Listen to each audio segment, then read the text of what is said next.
Talk about another angle about silver.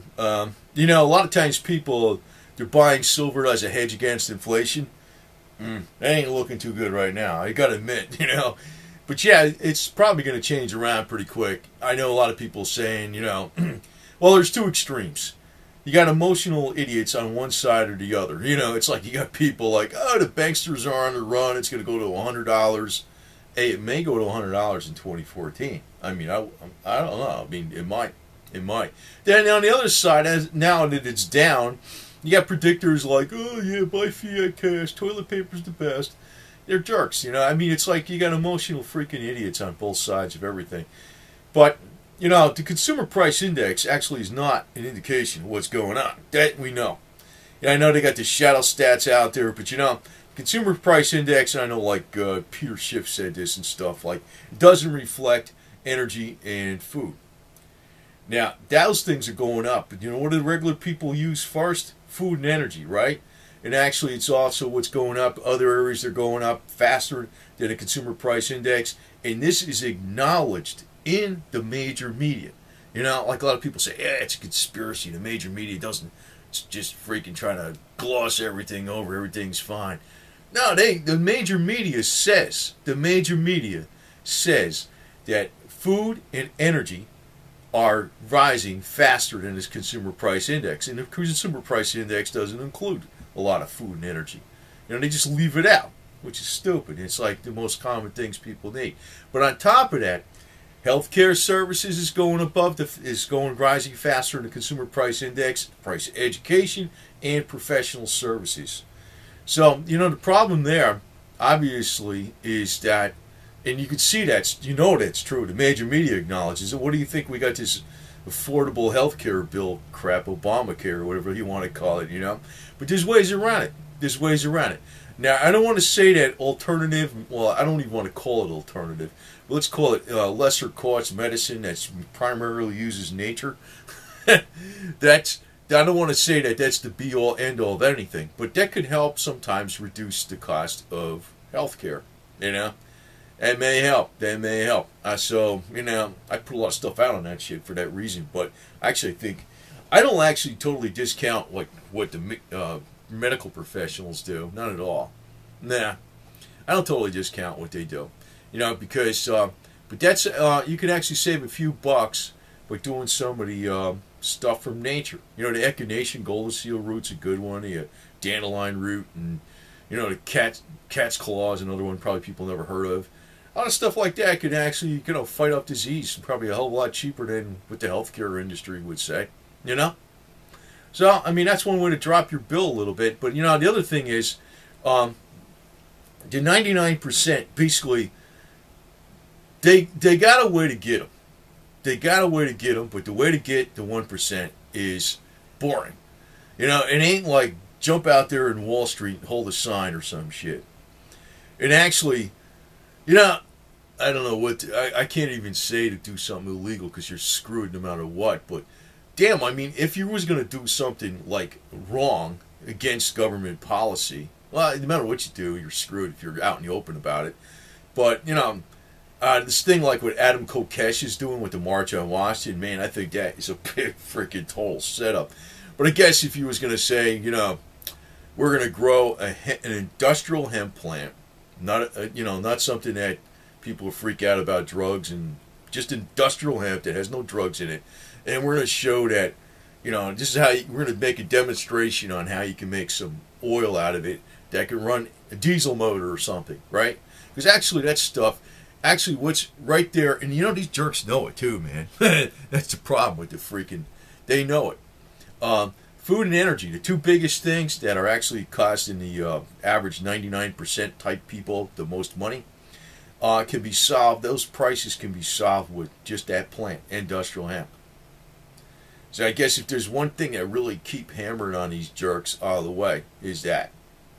And, you know, I don't even know how you could do civil disobedience with that, because say you try to grow hemp, and, you know, not marijuana, I'm not talking to drugs, say you try to grow hemp, I mean, they're going to just slam you, you're setting yourself up.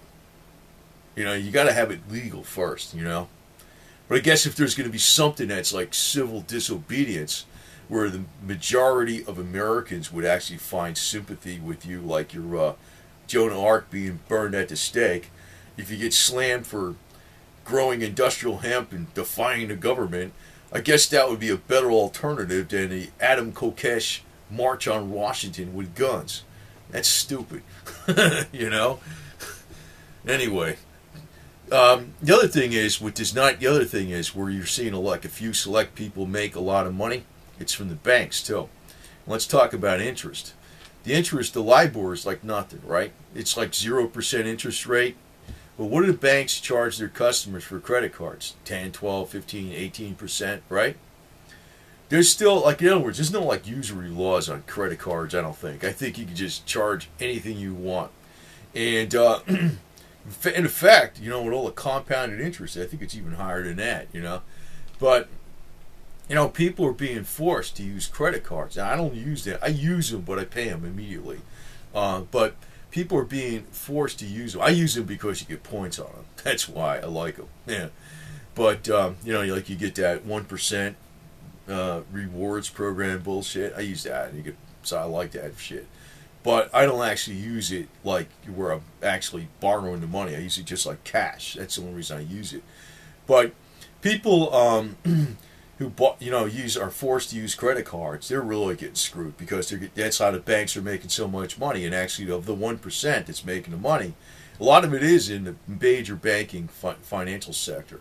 They're making out like fat rats on interest on credit cards. They're also making out like fat rats on bank fees. That's one reason I said get the hell away from these large banks like Bank of America, Citibank, and all this kind of shit. Deal with a credit union, man. You're better off with a credit union by far. Credit union, actually, from my experience, I've never bounced a check in a credit union, but from my knowledge, in some of these credit unions, they will actually try to clear the check several times before they actually charge you money for it. Whereas if you're dealing with some of these large banks, man, they'll freaking charge you all kinds of shit, man. They're like a rip-off and a half.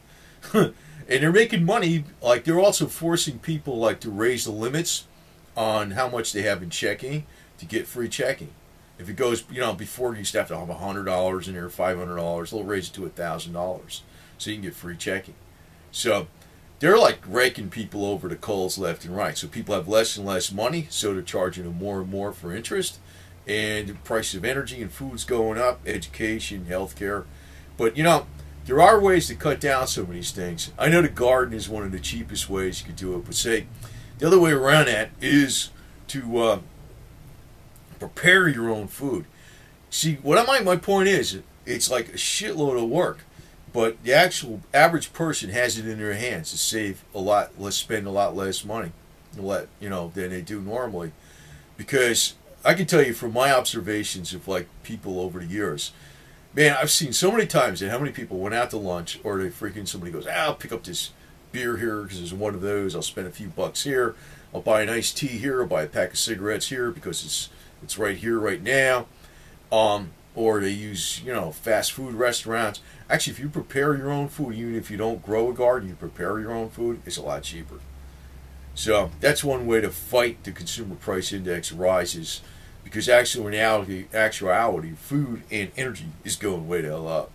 So you actually have to just roll up your sleeves and fight it back. Silver ain't going to do the whole deal, but I don't think silver's going to stay down too much longer. It's probably on its way back up, and I get kind of annoyed at the people on one extreme versus the other extreme. You get people that there are constant mega bulls on silver. It's the only place to be. It's the only investment in the world. I totally disagree with that shit. Then you got people like silver's going down to $10, silver's going to $12, gold's going below $1,000. It's not. You save your toilet paper. That's the only thing that's going to save you. I don't buy that shit either. Not at all.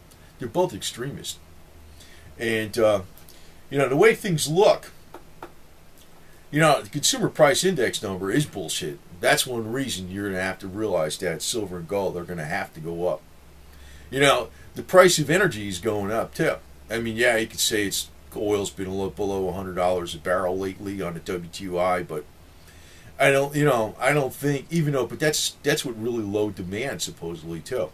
but I don't think it's going to stay like that. So in the future, I think your best method to actually attacking the 1% is not to go out to Wall Street and hold a sign, or especially not to go march with Adam Kokesh and his scam, because I think that jerk is just looking to freaking get elected to office or some shit. Oh, by the way, I want to say this about Adam Kokesh. You know, interesting that Ron Paul endorses him. You know, I don't really want to be anti-Ron Paul because I stand for what Ron Paul stands for. I got a kind of suspicion of that guy. Even though he's got a long track record of being like a libertarian. Man, I just don't see him behind. I can't see him being behind this Adam Kokesh guy and not knowing what the deal is, because I can see right through it like butter. And I know some people are going to disagree with me, but I don't trust Adam Kokesh for nothing.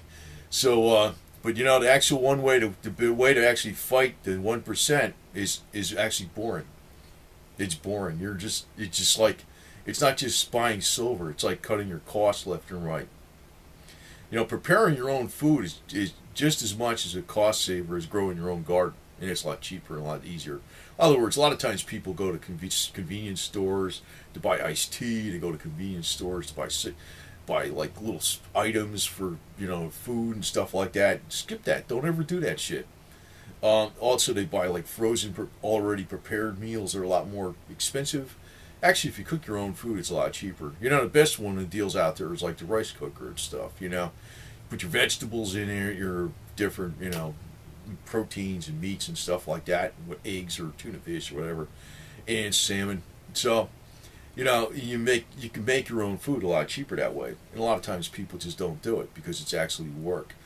But it's not that much work because, like I said, you know, if you take a rice cooker, you just throw the stuff in there and it's like done. You know, it goes bing and it's done, right?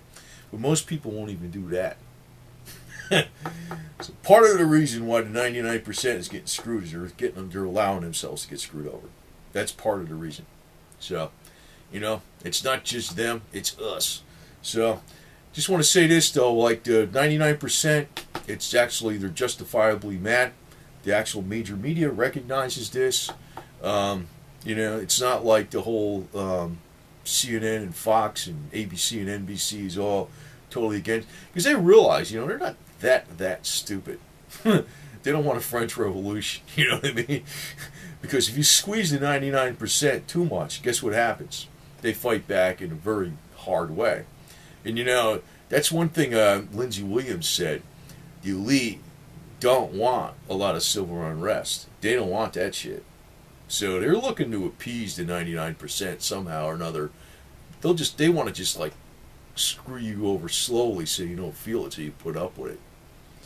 And like I said, you know, the way to fight that back is actually, it's a slower, more methodical method. It's not like march out there on Wall Street with signs, and definitely don't get behind Adam Kokesh with a gun and shit like that. That's crazy.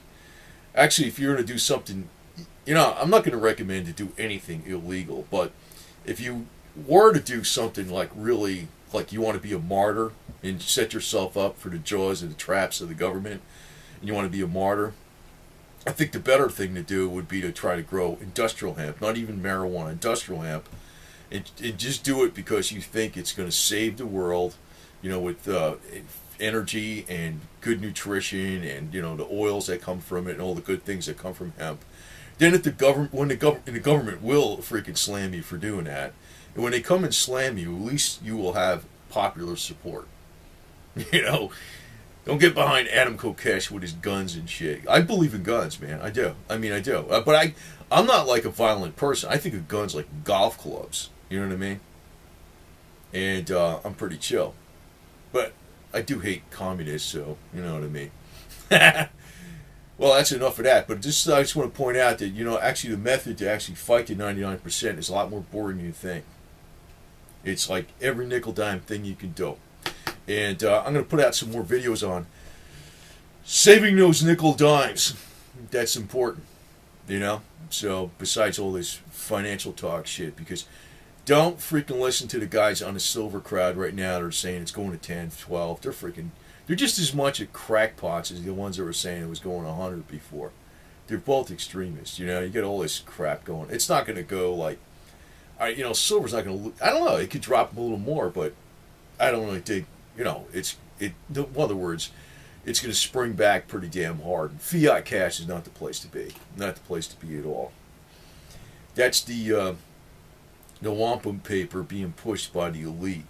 That's like the loan shark scam. Actually, the only way the only way the Americans can really get independent is through this plant called industrial hemp. Because then we'll have all the energy independence we need. We'll have like super high quality protein that repairs DNA. We'll have the best essential fatty acids. We'll have materials that can replace plastics, which pollutes the world everywhere. You have all these plastics floating in the ocean. It solves everything. And they damn well know it. They hate it because it would ruin their rackets. So I think that is really the way to freaking keep fighting them. Keep reminding them of it, too. Just keep spreading the word on hemp, too. But I say, don't try to be a martyr like an idiot. Because, if you happen to be a martyr because, some freaking Nazi decides you're going to be a martyr, that's one thing. But don't try to set yourself up and put yourself in the jaws for no reason other than, the government's wrong and I'm right. It don't matter. You could be dead wrong. That's stupid. Got to be shrewder than that. Be shrewd. That's the most important thing.